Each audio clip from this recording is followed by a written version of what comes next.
E o assessor de Trump, Jason Miller, sim, um assessor do presidente dos Estados Unidos, disse publicamente que Chandler Clason é um bandido e vai preso.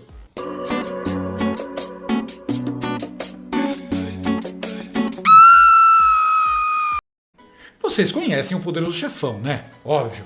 O filme do Francis Ford Coppola, de 1972. Aquela obra-prima do cinema americano, onde Dom Vito Corleone, interpretado pelo magistral Marlon Brando, senta atrás de uma mesa de mogno, afaga um gato no colo e recebe os pedidos de favor no dia do casamento da filha.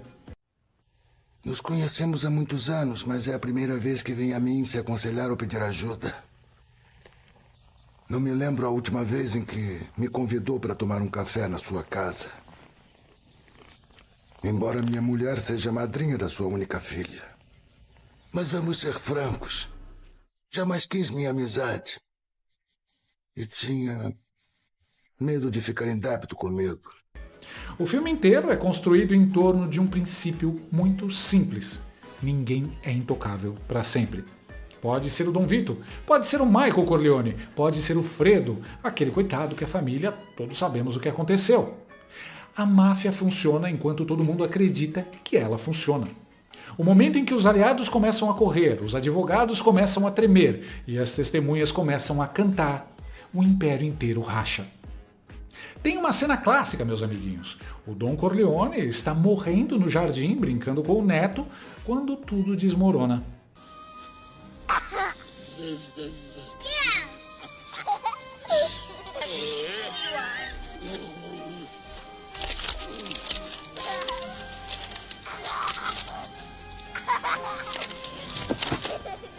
A proteção que ele construiu durante décadas, as propinas, os favores, os juízes comprados, os políticos na folha de pagamento, tudo isso foi funcionar enquanto ele estava de pé para garantir.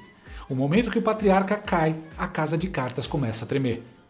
Pois é, e tem uma outra máfia, organização de cavalheiros, aqui no Bananil, que construiu durante anos um sistema muito parecido. Juízes viajando de graça, banqueiros financiando encontros em lugares sofisticados, senadores fechando o Congresso na hora certa, advogados sendo indicados para contratos milionários. Uma teia perfeita. Só que chegou o Vorcaro. E o Vorcaro quer fechar a delação na semana que vem. E quando o informante começa a cantar, como diria o Dom Corleone... Não é pessoal, Sony. É somente negócios. Oi amigos, tudo bem? Aqui é Maurílio. Dá uma força para o nosso canal, se inscreve aí, deixe seu comentário, curte nosso vídeo. Foi feito com muito carinho para vocês, tá bom? Muito obrigado pela ajuda, fiquem todos com Deus. Brasilinas e brasilinos, preparem a pipoca e o canole, porque hoje a gente vai falar do escândalo que o Supremo Taiaiá Federal, digo STF, não vai conseguir colocar sob sigilo. Podem tentar, já tentaram esconder muita coisa. Esconderam a origem da paca do painho de 9 dedos, esconderam os contratos da esposa do Xandão.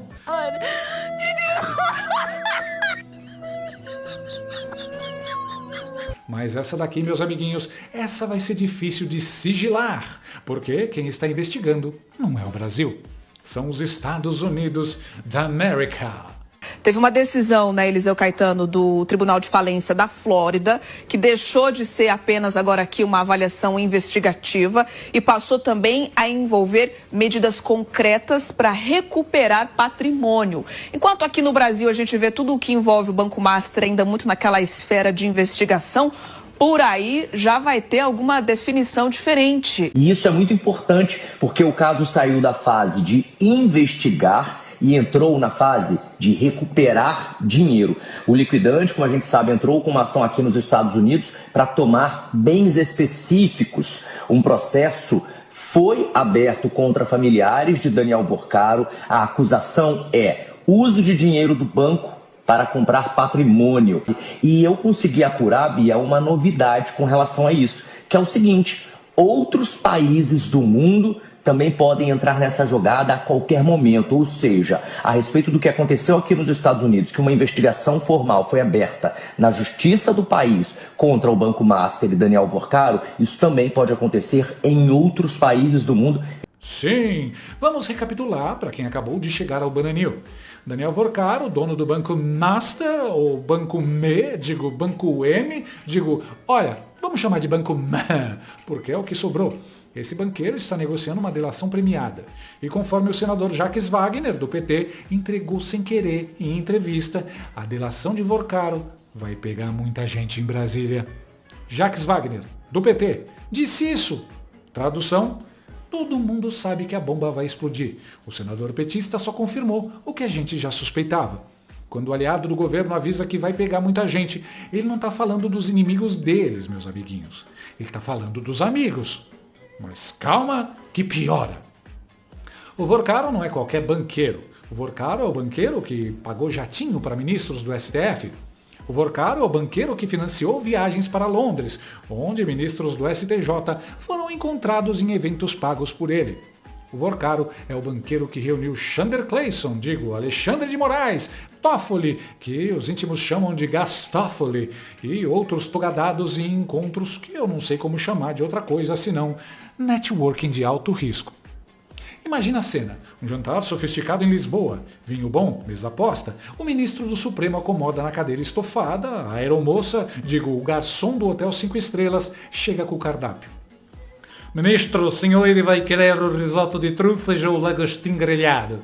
Pode trazer os dois e manda ver um Chateau Petrus de 2018. Claro, ministro, fique à vontade, está tudo pago pelo anfitrião. E quem é o anfitrião? O senhor Vorcaro, ministro. Ah, muito gentil, bom homem esse Vorcaro, bom homem. É pouco? Eu acho que cabe mais. Tá pouco, meu Brasil. É pouco, eu acho que cabe mais, e eu acho que cabe mais, que tá pouco, meu Brasil. Meus amiguinhos, vocês sabem que o negócio ficou feio quando a Ordem dos Advogados do Bananil, Seção São Paulo, publicou nota oficial pedindo a investigação de ministros do STF. A OAB São Paulo. Não é o Nicolas, não é o Flávio Bolsonaro, não é o Oi Luiz, a OAB. É tipo o Sindicato dos Vampiros pedindo investigação por dentada excessiva do Conde Drácula. Não é o perfil natural da instituição. E qual foi a reação do STF? Silêncio profissional. O Supremo, que se auto-intitula guardião da democracia, que censurou jornalistas, que abriu o inquérito das fake news para perseguir quem falava mal deles, esse mesmo Supremo ficou quieto quando a OAB pediu para investigar os próprios ministros. Tradução: quando o juiz é o investigado, o inquérito não abre. A toga vira escudo e o escudo vira bunker. Mas calma que piora. O ministro do STJ, um tribunal quase tão importante quanto o STF, ou seja, estamos andando em território perigoso, foi pessoalmente a um evento pago pelo Vorcaro em Londres. Depois que a história saiu, ele publicou nota se declarando impedido. Impedido de julgar casos relacionados ao Banco M. Olha que beleza. Foi ao evento, aceitou o convite, tomou o vinho, comeu o lagostim e agora se declara impedido.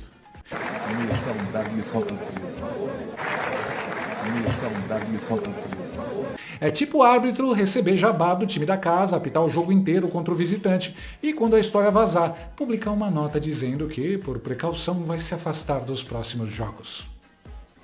Sim, Antônio. Sim. Mas a questão não é um impedimento tardio. A questão é, quantas decisões foram tomadas antes de ele se declarar impedido? Quantos julgamentos esse ministro participou enquanto estava de barriga cheia de jantar do Vorcaro? Pergunta retórica? Claro! E foi aqui, meus coleguinhas, que o Supremo percebeu que o problema ficou maior do que eles conseguem sigilar. Um tribunal da Flórida autorizou o rastreamento global dos bens de Daniel Vorcaro. Não é o Brasil, é um juiz americano sentado em Miami determinando que os ativos do dono do Banco sejam vasculhados no exterior. Imagina a cena, o Vorcaro acorda segunda-feira de manhã, café na mão, liga o celular e o assessor liga em pânico. Ô Daniel, tem um problema. Que problema? O STF está segurando tudo aqui? O juiz americano não leu o memorando. Como assim? Mas o Xandão pode fazer alguma coisa? A jurisdição dele termina no EAPOC, Daniel. Mas calma, que piora.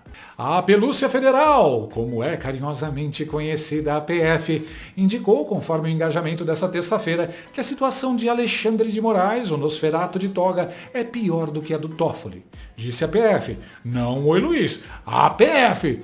Significa que os próprios investigadores do governo estão dizendo que Chanderleia está mais enrolado no escândalo do que o Gastófoli, que já estava bem enrolado também. Quem investigava todos agora é investigado. A toga não protege mais ninguém nos corredores americanos. E o assessor de Trump, Jason Miller, sim, um assessor do presidente dos Estados Unidos, disse publicamente que Chandler Clayson é um bandido e vai preso.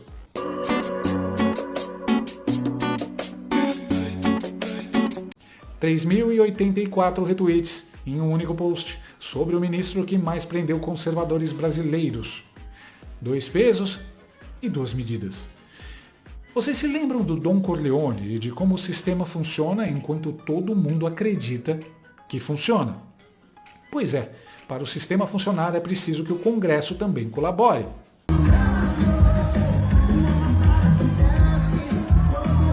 Entra o Davi Alcolumbre, presidente e dançarino oficial do Senado Federal. Essa semana ele fechou o Congresso, sozinho, por decisão própria, travando a CPI do Banco e o veto da dosimetria das penas do 8 de janeiro. 8.949 likes e 2.935 retweets só em um post comentando essa decisão dele. Um senador decide sozinho fechar o Congresso para proteger quem precisa ser investigado e empurrar os presos políticos do 8 de janeiro para debaixo do tapete mais uma vez. Tradução? A democracia aqui no Bananil tem horário de funcionamento, das 9 às 18, de segunda a sexta, exceto quando a pauta for inconveniente para os donos do poder. E aí, o Nicolas Ferreira aparece com 18.000 likes em um post irônico dizendo: em breve ele mete no sigilo também. 18.000 likes, meu povo! 18.000 pessoas que entenderam a piada, porque a piada é a realidade. É rir para não chorar. Eu vou fazer uma pausa aqui para registrar um fato histórico. O Estadão, o Estado de São Paulo, o jornal mais antigo do Bananil, que o Luiz Ignorácio Lula da Silva chama de golpista sempre que ele publica algo inconveniente, publicou o editorial detonando não só o STF, mas o Procurador-Geral da República e sósia do Cocada, Paulo Gonet, o Alexa Jurídica do Supremo, por omissão no caso Banco Quando até o Estadão perde a paciência com o guardião jurídico do país, sabe-se que a fila andou. 1.797 likes e 312 retweets só compartilhando o editorial do Estadão. Das pessoas que normalmente discordam do Estadão. Porque quando o inimigo fala a verdade, o algoritmo da realidade é mais forte que o algoritmo da militância.